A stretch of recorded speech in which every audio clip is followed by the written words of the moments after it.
আমাদের ল মিনিস্ট্রির ভেটিংয়ের পর gazette notification হবে, হয়তো আপনার এই সপ্তাহের মধ্যে এটা চূড়ান্তভাবে প্রয়োগ হয়ে যাবে, প্রয়োগযোগ্য আইনে পরিণত হবে। ডিজিটাল সিকিউরিটি অ্যাক্ট সম্পর্কে আপনাদের একটুখানি কয়েকটা জিনিস একটু ধারণা দেই।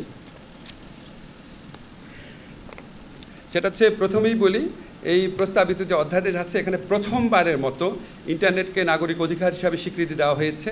দেশে প্রথমবারের মতো অনলাইন জুয়া নিষিদ্ধ করা হয়েছে। প্রথমবারের মতো সাইবার স্পেসে নারী শিশু নির্যাতন এবং যৌন হয়রানিকে শাস্তিযোগ্য অপরাধ হিসেবে স্বীকৃতি দেওয়া হয়েছে।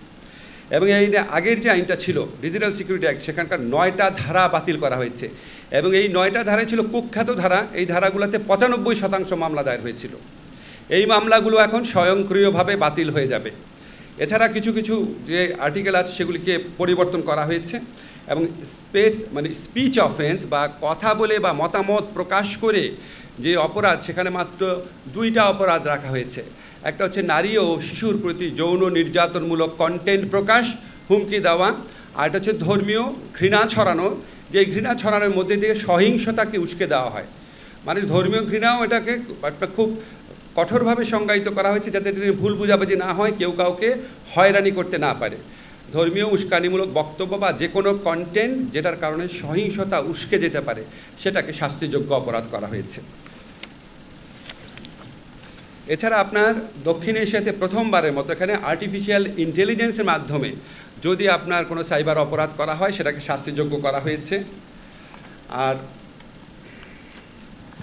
ম্যাক্সিমাম আইনকে আপনার স্পিচ অফেন্সের ক্ষেত্রে বলি, আপনার যে 2টা স্পিচ অফেন্স বললাম না, যে নারী ও শিশুর প্রতি যৌন হয়রানিমূলক কন্টেন্ট প্রকাশ বা ধর্মীয় ঘৃণা এবং সহিংসতা সৃষ্টিকারী কোনো কন্টেন্ট প্রকাশ, সেটার ক্ষেত্রেও আমরা রক্ষা কবচ রেখেছি।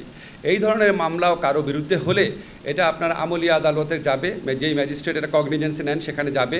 যাওয়ার পর 24 ঘন্টার মধ্যে উনি যদি দেখেন এই মামলায় কোনো সারবত্তা নাই, তাহলে উনি প্রি ট্রায়াল স্টেজেই মামলা বাতিল করে দিতে পারবেন। অর্থাৎ চার্জশিটের জন্য ওয়েট করতে হবে না। যদি দেখেন একদম সম্পূর্ণ ভুয়া মামলা, এই মামলার কোনো ভিত্তি নাই, উনি সাথে সাথে এটা বাতিল করে দেবেন, 24 ঘন্টার মধ্যে বাতিল করতে পারবেন। এছাড়া আমরা এই অপরাধগুলোকে আপনার আমলযোগ্য অপরাধ রেখেছি এবং কিছু কিছু ক্ষেত্রে আপোষযোগ্যও রেখেছি। একটু আপনাদের বলি, একটু সময় লাগছে। আপনাদের যে সমস্ত বিধান বিলুপ্ত করা হয়েছে, এটা হচ্ছে মুক্তিযুদ্ধের চেতনা, আগের আইনে যেভাবে উল্লেখ ছিল সেটা পড়ছি। জাতির পিতা বঙ্গবন্ধু শেখ মুজিবুর রহমান জাতীয় সঙ্গীত বা জাতীয় পতাকা সম্পর্কিত বিদ্বেষ, বিভ্রান্তি ও কুৎসামূলক প্রচারণার দণ্ড সংক্রান্ত যে বিধান, সেটা বিলুপ্ত করা হয়েছে। এই বিধানে প্রচুর হয়রানিমূলক মামলা হতো। মানহানিকর তথ্য প্রকাশ, প্রচার ইত্যাদির জন্য দণ্ড প্রকাশের বিধান, এটাতে প্রচুর মামলা হতো। আপনারা জানেন, অনেক সাংবাদিকও এই মামলার ভিকটিম হয়েছেন। এই ধারা সম্পূর্ণ বাতিল করা হয়েছে। আর এটা জানেন যে provocation to law and order situation, আইন শৃঙ্খলা পরিস্থিতির অবনতি ঘটতে পারে, এই ধরনের কোনো কন্টেন্ট বা কথাবার্তা বলা, এটা কেন প্রচুর মামলা হতো, এটাও সম্পূর্ণ বিলুপ্ত করা হয়েছে। আক্রমণাত্মক, মিথ্যা বা ভীতি প্রদর্শক তথ্যপাত্র প্রকাশ ইত্যাদিকেও সম্পূর্ণ বিলুপ্ত করা হয়েছে। যেগুলি বিলুপ্ত করা হয়েছে 9টা ধারার মধ্যে সবচেয়ে বেশি যেগুলিতে মামলা হতো শুধু সেগুলি আমি উল্লেখ করলাম। বান্ডেল থাকলে প্রতি সেনমানিতে টাকা বাঁচবে। বিকাশ সেনমানি বান্ডেল কিনে জিতুন প্রতি লেনদেনে।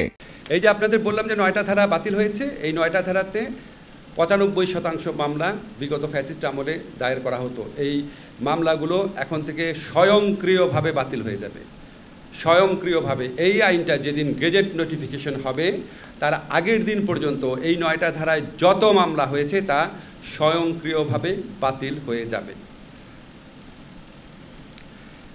এছাড়া ইতিপূর্বে বিভিন্ন ধারায় যে মামলা করা হয়েছিল, কিছু কিছু ধারায়, সেই সমস্ত ধারার মামলাও বাতিল হয়ে যাবে। যেমন সাইবার সন্ত্রাসী কার্য সংগঠনের অপরাধ দণ্ড, পরিচয় প্রতারণা এবং ছদ্মবেশ ধারণের দণ্ড, এই ধারাগুলো কিন্তু আমাদের আইনে আছে, কিন্তু সংজ্ঞাটা এমনভাবে পরিবর্তিত হয়েছে যে আগের ধারার যে মামলাগুলো সেগুলি আর টিকে থাকবে না। নতুন আইনে আমরা জামিনযোগ্য ধারা করেছি, যেমন সাইবার স্পেসে জালিয়াতির অপরাধ, তারপর হচ্ছে ট্রানজ্যাকশনের অপরাধ, ধর্মীয় বা জাতিগত বিষয়ে সহিংসতা, ঘৃণা বিদ্বেষমূলক তথ্য প্রকাশ, যৌন হয়রানি, ব্ল্যাকমেইলিং, অশ্লীল বিষয়বস্তু প্রকাশ, অর্থাৎ স্পিচ অফেন্স, কথা বলে বা মতামত প্রকাশের মাধ্যমে যে অপরাধগুলো হতো এগুলি সব কিছু জামিনযোগ্য করা হয়েছে।